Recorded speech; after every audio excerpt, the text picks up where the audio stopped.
उपेंद्र कुशवाहा आपको याद है, वही उपेंद्र कुशवाहा जिनकी राष्ट्रीय लोक समता पार्टी हुआ करती थी। जी हाँ, वही उपेंद्र कुशवाहा जिनकी पार्टी का 14 मार्च को विलय हो गया था जनता दल यूनाइटेड के साथ।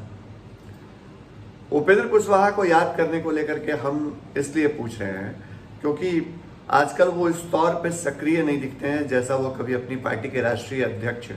हुआ करते, सक्रिय रहा करते थे या एक्टिविटी उनकी दिखती थी। पिछले 5 हफ्ते से उनकी सक्रियता जदयू में आने के बाद जो है वो बेहद कम हुई है और ये उनके सोशल मीडिया अकाउंट अगर ट्विटर आप देख ले तो आपको पता चल जाएगा। आज हमने उपेंद्र कुशवाहा की पिछले 5 हफ्तों की गतिविधियों पर नजर डाला तो हमको ये नजर आया कि 14 तारीख को उपेंद्र कुशवाहा जो है वो जेडीयू में शामिल हुए थे और उसके बाद 17 तारीख को जब वो विधान परिषद के लिए भेजे गए, नीतीश कुमार ने उनको एमएलसी बनाया, राज्यपाल कोटे से वो गए और उसी दिन रात में एक रात्रि भोज नीतीश कुमार के आवास पे जिसमें उपेंद्र कुशवाहा शामिल हुए और बाकी जब बजट सत्र चला इस दौरान उनकी उपस्थिति। इसके बाद उपेंद्र कुशवाहा कहीं पार्टी में नजर नहीं आते हैं, कहीं पार्टी की बैठकों में नजर नहीं है। दरअसल ये सवाल इसलिए है क्योंकि नीतीश कुमार ने जिस दिन 14 तारीख को उपेंद्र कुशवाहा ने अपनी पार्टी का विलय किया था उस दिन यह ऐलान किया था क्योंकि उपेंद्र कुशवाहा जो है वो जेडीयू के संसदीय बोर्ड के अध्यक्ष होंगे। इसके पहले जेडीयू संसदीय बोर्ड का कोई अध्यक्ष नहीं हुआ करता था, तो ये भी चर्चा हुई कि पहली बार इस पद को बनाया गया जेडीयू के अंदर उपेंद्र कुशवाहा के लिए, लेकिन सुनने में यह भारी भरकम शब्द लगता है और हकीकत इसके उलट दिख रही है क्योंकि अब तो कोरोना काल है और कोरोना के कारण जनता दल यूनाइटेड के प्रदेश कार्यालय को भी बंद कर दिया गया है। लेकिन पिछले हफ्ते तक जब पार्टी के राष्ट्रीय अध्यक्ष लगातार प्रशिक्षण बैठक कर रहे थे, लगातार पार्टी के अलग अलग प्रकोष्ठों के नेताओं के साथ मिल रहे थे, उस दौरान जब संगठन को मजबूत करने के लिए आरसीपी सिंह कवायद कर रहे थे,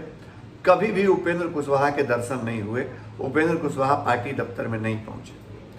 तो इसलिए सवाल उठ रहा है या ये सवाल हमारे जहन में आया कि उपेंद्र कुशवाहा को लोग भूल तो नहीं गए। हालांकि 8 अप्रैल के दिन उपेंद्र कुशवाहा ने एक बयान दिया था जो उनके ट्विटर अकाउंट पे है भी कि पार्टी के मजबूती के लिए वो लगातार काम करते रहेंगे, लेकिन उनको काम मिलेगा तब वो करेंगे, ये भी एक बात है। अब उनको किस तरह का काम नीतीश कुमार ने दिया है तो नीतीश कुमार जानते होंगे, ये तो उपेंद्र कुशवाहा जानते होंगे। लेकिन जो उपेंद्र कुशवाहा हर सियासी मुद्दे पर बड़ी बेबाकी से अपनी राय दिया करते थे, हर मुद्दे पर एक अपना विचार उनका होता था, वही उपेंद्र कुशवाहा अब नीतीश कुमार के साथ जाकर के कहीं ना कहीं सेल में चले गए हैं। लगता है कि कहीं बैकड्रॉप में चले गए हैं, पर्दे के पीछे चले गए हैं। तो क्या जनता दल यूनाइटेड में आकर उपेंद्र कुशवाहा को अगर विधान पार्षद बना भी दिया गया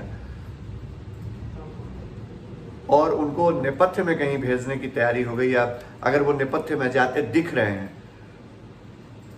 तो ये उनकी राजनीति के लिए सही है, ये सवाल पैदा होता है। दूसरा सवाल ये भी है कि उपेंद्र कुशवाहा को तो नीतीश कुमार ने विधान परिषद भेज दिया, एमएलसी बना दिया, लेकिन कुशवाहा के साथ आने वाले नेताओं का क्या? एक बहुत बड़ी टीम तो नहीं कहेंगे, लेकिन कुशवाहा कुछ अपने पुराने साथियों के साथ जेडीयू में जब विलय हुआ तो अपनी पार्टी के पुराने साथियों के साथ पहुंचे थे और उस दौर में ये कहा गया था कि उपेंद्र कुशवाहा जो है उनकी पार्टी के जो लोग शामिल हुए, मतलब विलय के बाद जो जेडीयू के हिस्से के हो गए, उनको संगठन से लेकर बाकी जगहों पर एडजस्ट किया जाएगा। लेकिन हमारी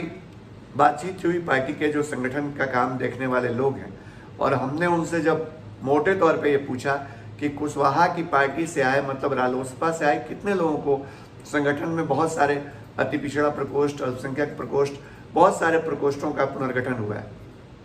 तो हमने ये पूछा कि उपेंद्र कुशवाहा के साथ आने वाले कितने लोगों को एडजस्ट किया गया, कितने लोगों को जगह मिली। आपको जानकर अचरज होगा कि यह संख्या ना के बराबर है, यूं कह लें कि ना है। तो अब तक जो लोग जेडीयू में आ भी गए विलय के बाद, उनको शायद पार्टी ने उस तौर पे गले नहीं लगाया है जिस तौर पे उम्मीद पाल के वो लोग गए थे जेडीयू में या जेडीयू में आए थे। हाँ, उपेंद्र कुशवाहा एमएलसी बन गए हैं, चर्चा ये भी है कि उपेंद्र कुशवाहा हो सकता है कि मंत्री बन जाए। उपेंद्र कुशवाहा के मंत्री बनने में जो देरी है उसको कोरोना संक्रमण और मौजूदा संकट को देखा जा रहा है, राजनीतिक गलियारे में चर्चा है। लेकिन इस सबके बीच उपेंद्र कुशवाहा जिस तरह की राजनीति करते रहे, उनकी राजनीति की वो धारा, उनकी राजनीति का वो अंदाज, वो कहीं ना कहीं जेडीयू में आने के 5 हफ्तों बाद खोया हुआ दिख रहा है। और ये हम इसलिए कह रहे हैं क्योंकि आप उपेंद्र कुशवाहा को सिर्फ सोशल मीडिया पे देख लीजिए, उनके अकाउंट को देख लीजिए, आपको अंदाजा लग जाएगा कि कुशवाहा वाकई जेडीयू में आने के बाद कितने कुंद नजर आ रहे हैं। उनकी धार जो है वो कहीं ना कहीं भोथरी नजर आ रही है, या उनका उपयोग, उनका इस्तेमाल पार्टी उस तौर पे नहीं कर रही है। तो ऐसे में क्या नीतीश कुमार का जो विजन था, या नीतीश कुमार की जो नीति थी कि लव कुश समीकरण को हम बनाएंगे, वो सारी चीजें जमीन पर उतर पाएंगी? क्या केवल कुशवाहा को एमएलसी बना देने से नीतीश कुमार अपना पुराना राजनीतिक समीकरण साध पाएंगे? इस पर भी सवाल खड़ा हो रहा है, या इस पर भी संदेह है। राजनीति के अंदर खाने से और भी खबरें आपके लिए लाते रहेंगे, क्योंकि हम फर्स्ट बिहार हैं। देखते रहिए हमारे चैनल को, लाइक करिए, सब्सक्राइब करिए, और अगर आपको खबर